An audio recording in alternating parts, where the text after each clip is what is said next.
Hello, আমি আরিয়ান।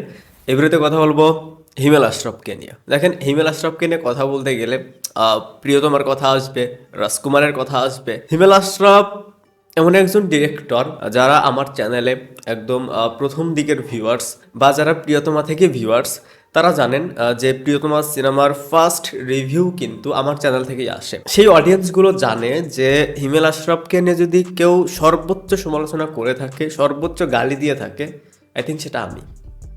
যদিও এটা নিয়ে আসলে প্রাউড ফিল করার কিছু নেই। যাই হোক, হিমেল আশরাফের গেম চেঞ্জার ফিল্ম প্রিয়তমার পর যেটা রিলিজ হয় রাজকুমার, এই দুইটা সিনেমার পর হিমেল আশরাফের আর কোনো সিনেমা আসেনি।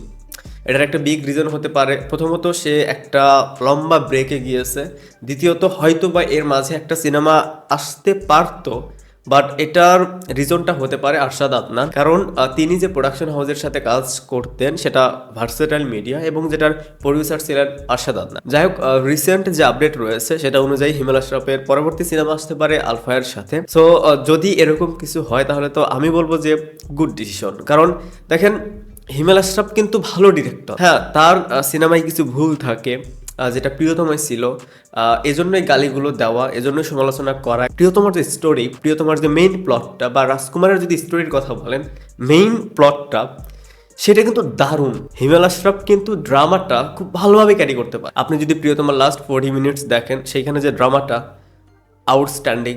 সেম রাজকুমার, তিনি এমন কিছু ভুল করেন সেটা কমন। যদিও প্রিয়তমার পর রাজকুমার আরেকটু বেটার ছিল, অ্যান্ড যেহেতু রাজকুমার বেটার ছিল, সো এখন যদি কোনো কাজ আসে হিমেল আশরাফের তরফ থেকে সেটা আরও বেটার হবে। সো যদি হিমেল আশরাফের আলফায়ের সাথে একটা কাজ হয় সেই প্রোডাকশন হাউস থেকে, তাহলে নায়ক হিসেবে কে থাকতে পারে, শাকিব খান নাকি আফরান নিশো?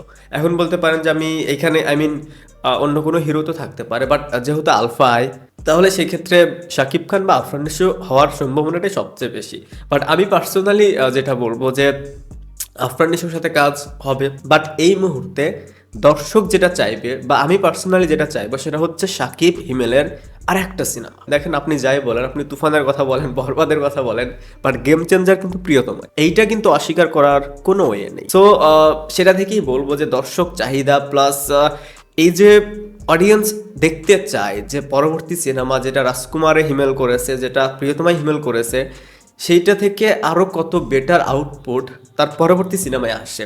সেইখানে যদি অন্য কোনো হিরো থাকে তাহলে সে একটু আফসোস থেকে যাবে যে শাকিব হিমেল হলে সেই জায়গাটা আরও ভালো হতো। ধরেন, আমাকে যদি এরকম কোশ্চেন করা হয় যে শাকিব খানের পরবর্তী সিনেমা কোন ডিরেক্টরের সাথে হবে, সেখানে অপশন রয়েছে রায়হান রাফি শাকিব, হিমেল শাকিব, তাহলে আমি কিন্তু হিমেল শাকিবের কথাই বলবো। হ্যাঁ, রায়হান রফি এই সময়ের সবচেয়ে বড় ডিরেক্টর, কমার্শিয়াল ফিল্মের সবচেয়ে বড় ডিরেক্টর, বাট হিমেল শাকিবের আরও একটা কাজ আমরা দেখতে চাই, সেইটার আউটপুট আমরা দেখতে চাই। আর এটা আমি পার্সোনালি এজন্যই চাই যে হিমেল আশরাফকে নিয়ে যত গালি দিয়েছি, যত সমালোচনা করেছি, এবং সেইটার একটা জবাব হতে পারে তার পরবর্তী সিনেমা। যাই হোক, আশা থাকবে আলফায়ের সাথে কাজটা হোক, এবং সেখানে যদি নায়ক হিসেবে কেউ থাকে সেটা শাকিব খানই হোক। পরবর্তীতে বাকিদের সাথেও কাজ করা যাবে। আমরা আরও একবার এক্সপিরিয়েন্স করতে চাই শাকিব হিমেল।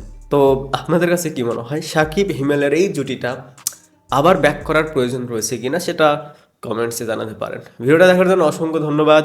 আর আমি বলেছিলাম যে রেগুলার হব, হয়েই তো গেছি। বাই।